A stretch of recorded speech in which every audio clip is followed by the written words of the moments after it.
बिस्मिल्लाहिर्रहमानिर्रहीम। जी, मेरा नाम डॉक्टर वहीद हसन है।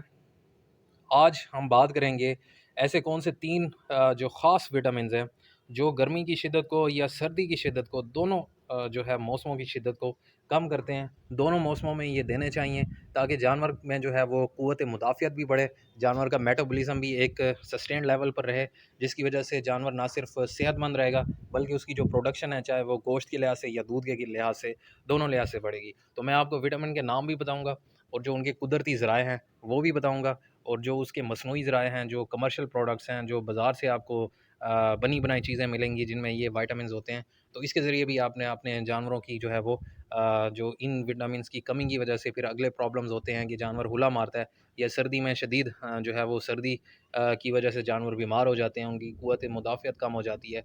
तो इन दोनों चीज़ों के से बचने की मैं आपको कंप्लीट जो है वो इन्फॉर्मेशन दूँगा। तो सबसे पहले बात करते हैं विटामिन सी की। विटामिन सी इसे एस्कॉर्बिक एसिड भी करते हैं। पिछली वीडियो भी मैंने अपलोड की थी, उसमें डिटेल बताया है कि विटामिन सी जो है वो किन-किन चीज़ों में पाया जाता है, कितना-कितना देना है आपने, और मसनूई ज़राए कौन से हैं, कुदरती ज़राए कौन से हैं। तो वो वीडियो भी आप देख सकते हैं। यहाँ पे मैं मुख्तसर आपको बताऊँगा। एस्कॉर्बिक एसिड इसका जो असल नाम है, विटामिन सी भी इसे कहते हैं। ये एंटीऑक्सीडेंट प्रॉपर्टीज़ रखता है और जानवर ख़ास तौर पे मौसम की जो भी शिद्दत हो, दोनों मौसमों की शिद्दत में, चाहे वो गर्मी की है चाहे सर्दी की, दोनों में काम करता है। और ये जानवरों की खुराक का एक लाज़मी जुज़ होना चाहिए, क्योंकि जिस तरह ये इंसानों में भी ज़रूरी है, अगर इसकी कमी हो तो बीमारी हो जाती है विटामिन सी से। सबको पता है स्क्रबी, तो ये मशहूर बीमारी है, बहुत पहले डिस्कवर हुई थी और तभी पता चला था कि ये विटामिन कितना ज़रूरी है। जिस बीमारी की वजह से ये विटामिन की कमी होती है, तो उस वजह से ये बीमारी फैली थी। तो ख़ैर इसमें अब मैं आपको कुदरती ज़राए बताता हूँ। गर्मी की जब शदीद जो आती है, शिद्दत आती है, तो उस वक़्त जो है वो चारे की किल्लत हो जाती है। चारा जिस तरह आजकल जून जुलाई का महीना है, तो चारे की कमी है। उस वजह से, क्योंकि ये नेचुरल जो ग्रीन ग्रासेस हैं उनमें पाया जाता है, लेकिन फिर भी इतनी मिकदार में नहीं होता, और ऊपर से फिर चारे की कमी की वजह से हम जानवरों को सब्ज़ चारा जो है वो कम खिलाते हैं, तो इस वजह से विटामिन सी की कमी हो जाती है। इसलिए ऐसी चीज़ें देना ज़रूरी है जिनमें ये विटामिन पाया जाए। जिस तरह लीमू है, इसमें पाया जाता है, जो सब्ज़ या जो सुर्ख मिर्चें हैं उनमें पाया जाता है। सिट्रस फ्रूट्स हैं, जिस तरह माल्टा वगैरह, जो तुर्श फ्रूट्स हैं, उनमें ये पाया जाता है। तो सर्दियों में जिस तरह माल्टे होते हैं, गर्मियों में लीमू होते हैं, तो इनके ज़रिए जो है आप अपने जानवरों को जो है वो विटामिन सी की कमी से बचा सकते हैं। मिकदार भी मैं आपको बता देता हूँ। मिकदार जो है वो आपने जानवरों के लिए जो रखनी है, वो बड़ा जानवर जो है, अगर आप कुदरती ज़राए दे रहे हैं जिस तरह लीमू वगैरह, तो बड़े जानवर को आप 100 ग्राम डेली दें। आजकल वैसे भी सस्ते हैं, तो 100 ग्राम रोज़ाना देना कोई मसला नहीं है। काट कर दे सकते हैं आप, या वैसे उसका जूस निकाल कर पानी में मिलाकर, जो जिस तरह ताज़ा मोटर वाला पानी है जो ठंडा होता है, उसमें थोड़ा गुड़ या चीनी मिलाकर, साथ ये मिलाकर आप दे सकते हैं डेली।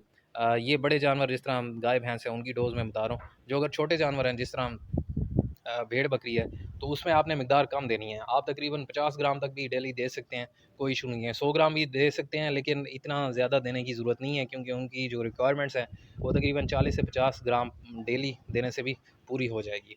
तो वो आपने डेली देना है, उसी तरह काट कर पानी में मिक्स करके, या वैसे दे दें, वैसे भी जानवर खुशी से खा लेते हैं। इसके अलावा जो मिर्चें हैं, सब्ज़ या सुर्ख मिर्चें, वो जो खुश्क हुई होती हैं, वो आपने जो है वो तकरीबन, जो छोटा जानवर है, 10 ग्राम तकरीबन आप देनी है आपने, 5 से 10 ग्राम छोटे जानवर को।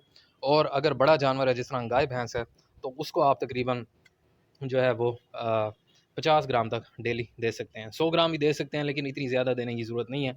50 ग्राम से कम ही मिकदार रखें, तकरीबन 40 से 50 ग्राम वो आपने डेली देनी है। तो बाज़ जानवर, क्योंकि ज़रा इसका असर ज़्यादा होता है, तो आप इसे दलिए में या वनडे में या किसी चीज़ में मिक्स करके दे सकते हैं। जानवर ईज़िली इसे खा लेगा, कोई प्रॉब्लम नहीं होगी। तो ये आपने ख़्याल करना है। ये विटामिन सी की बात हो गई। साथ में इनके आपको जो मसनूई ज़राए है वो भी बता दूँ। कमर्शियल प्रोडक्ट्स बहुत सारी अवेलेबल हैं, जो आपको बेहतर समझते हैं कि जो असर होगा वो आप इस्तेमाल कर सकते हैं। एक प्रोडक्ट है ACE CORB एसीकॉर्ब, ये पाउडर है, 1 केजी की पैकिंग में आता है। इसमें विटामिन सी होता है, साथ सैलिसाइलिक एसिड भी होता है। तो ये दोनों चीज़ें जो हैं ये गर्मी की शिद्दत को और सर्दी की शिद्दत को दोनों को कम करती हैं। तो एक और मैं यहाँ पे अहम पॉइंट भी बता दूँ जो पिछली वीडियो में मैंने नहीं बताया था, वो ये था कि विटामिन सी जो है ये मैस्टाइटिस को भी कम करने में बहुत इसका बड़ा किरदार है। तो आप अगर आपके जानवर को मैस्टाइटिस है तो सिर्फ आप ये पाउडर खिलाने से या ये लीमू देने से जो है वो उसका मैस्टाइटिस का असर कम हो जाता है। ये काफ़ी लोगों ने आजमाया हुआ है, तो उसकी वजह यही होती है कि इसमें विटामिन सी होता है जो जानवरों की जो है वो एंटीऑक्सीडेंट प्रॉपर्टीज़ रखने की वजह से मैस्टाइटिस को कम करता है। तो ये बात होगी विटामिन सी की।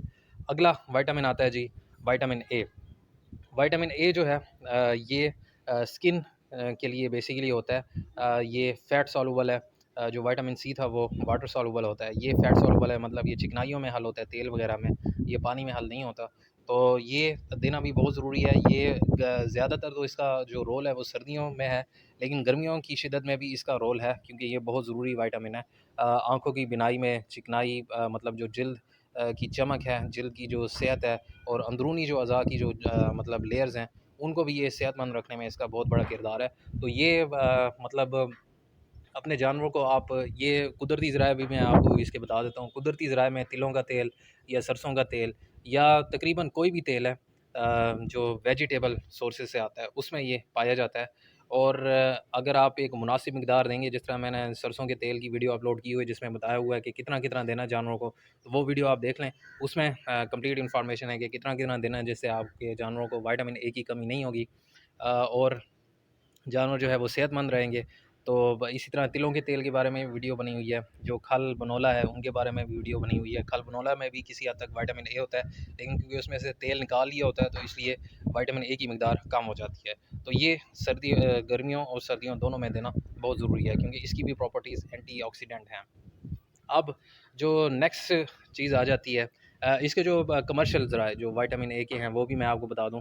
जो मुख्तलिफ मिनरल मिक्सचर होते हैं उनमें भी ये पाया जाता है, जो अच्छे हैं, जिस तरह वाइट गोल्ड, उसमें भी विटामिन ए भी होता है, विटामिन डी भी होता है, विटामिन ई भी होता है। ये तीनों विटामिन ज़रूरी हैं। विटामिन डी जो है वो हड्डियों की जो है ग्रोथ के लिए ज़रूरी होता है और विटामिन ए का मैंने आपको बता दिया। तो आप जो अच्छे मिनरल मिक्सचर हैं वो अगर देंगे, उनमें विटामिन ए पाया जाता है। जो प्रोडक्ट की डिस्क्रिप्शन होती है उस पे लिखा होता है कि कौन-कौन से विटामिन इसमें पाए जाते हैं। अगला जो है विटामिन ए के इंजेक्शंस भी होते हैं, जिस तरह विटामिन ए, डी, ई 3 इस नाम से आता है, जिसमें विटामिन ए भी होता है, विटामिन डी भी होता है और विटामिन ई भी होता है। तो वो प्रोडक्ट्स आप इस्तेमाल कर सकते हैं। इंजेक्शन जो है वो अगर आप बड़े जानवर के लिए है वो डेली आप 10 सीसी लगा सकते हैं इंट्रामस्कुलर, और अगर छोटे जिस तरह भेड़ बकरी हैं तो उनमें आप जो है वो जो है वो 5 सीसी तक लगा सकते हैं। हफ़्ते में 1 दफ़ा लगा सकते हैं, क्योंकि डेली अगर आप लगाएँ तो 2-3 दिन लगाएँ, इसके बाद आपको हफ़्ते बाद ज़रूरत पड़ेगी। या अगर वीकली बेसिस पे भी अगर आप अपने जानवर को लगा देंगे तो उससे ना सिर्फ जानवर जो है वो सेहतमंद रहेगा विटामिन ए, डी, 3 ई के हवाले से, बल्कि उसकी प्रोडक्शन भी बढ़ेगी और दूध में भी खातर-खा इज़ाफ़ा होगा, आपको क्लियरली नज़र आएगा। अब वीडियो को लंबा किए बगैर अगले विटामिन पे आता हूँ, विटामिन ई। विटामिन ई का भी बहुत बड़ा किरदार है, ना सिर्फ सर्दी की मौसम से बचाने के लिए बल्कि गर्मी की शिद्दत दोनों से बचाने के लिए। तो इसके सोर्सेज़ भी ज़्यादातर, क्योंकि ये जो है वो फ़ैट सॉल्युबल है, तो फ़ैट्स में ये पाया जाता है, जिस तरह तेल है, सरसों का तेल, तिलों का तेल, या बाकी जो तेल होते हैं उनमें पाया जाता है। तो इसकी जो क्लियर मिकदार अगर आपने रखनी है, वो अगर आप जानवरों के अगर कुदरती ज़राए से आप देंगे, कोई मसनूई अगर गर्म किया हुआ या मिलावट वाला अगर आप तेल देंगे तो उसमें वो नहीं पाया जाता इतना। तो ज़ाहिर-सी बात है, अगर आप देंगे एनर्जी रिक्वायरमेंट्स तो वो तेल पूरी करेगा, लेकिन उसमें दूसरे केमिकल होने की वजह से या फिर जो है विटामिन ए, डी, ई की कमी की वजह से जो है वो जानवर उस लेवल का रिज़ल्ट नहीं देगा, उस लेवल का गोश्त नहीं बढ़ाएगा, उस लेवल का जो है वो गो दूध नहीं बढ़ाएगा। तो इसलिए विटामिन ई की भी मिकदार मुनासिब रखना ज़रूरी है। तो ये मैं आज के जो 3 विटामिन्स थे उनकी मैंने डिस्क्रिप्शन आपको दी है, कोशिश की है वीडियो मुख्तसर बताऊँ। तो बाकी मज़ीद भी अगर आपके ज़हन में कोई सवाल है तो कमेंट्स में पूछ सकते हैं या मेरे व्हाट्सएप नंबर पे। तो दुआ में याद रखिएगा। अल्लाह आपका निगहबान हो।